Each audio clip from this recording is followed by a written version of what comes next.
Hello, my name is Jennifer Nansubuga Makumbi and I'm Ugandan. I write mostly novels but also short stories. I live in Manchester and I teach creative writing at Manchester Metropolitan University. Kintu is my first novel. Now Kintu is about a chief who lived back in 1750 in Buganda Kingdom before Europe arrived in Africa.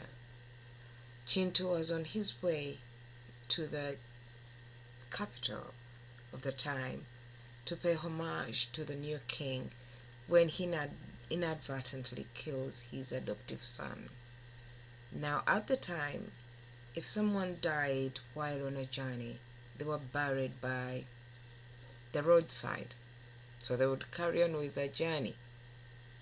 Now when he returns home, unfortunately 3 months later, and he fails to tell the biological dad of his adoptive son, who was his servant.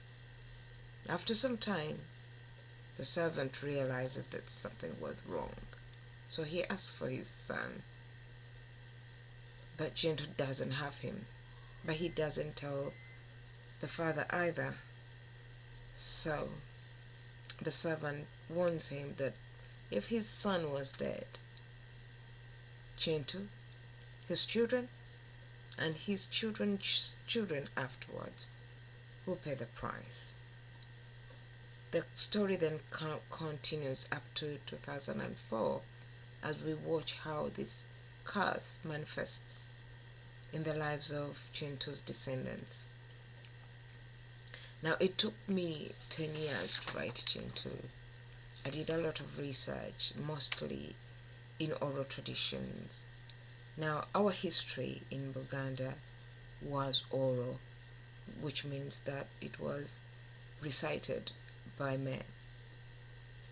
Also, our history was recorded in songs, in sayings, in names of people, in places.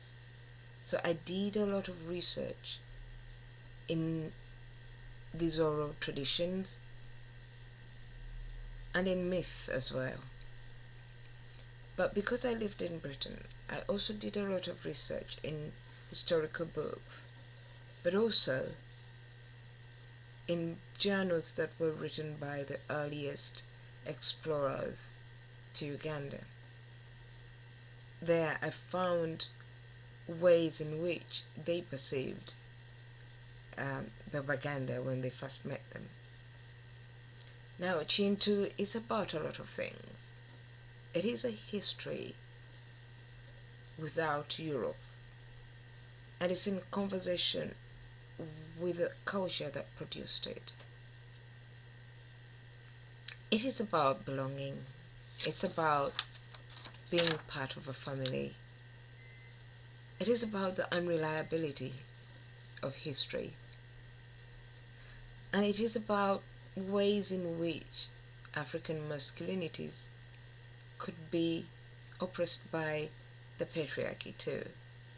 But most of all, it's a book that explores African ways of knowing and African ways of being. Thank you.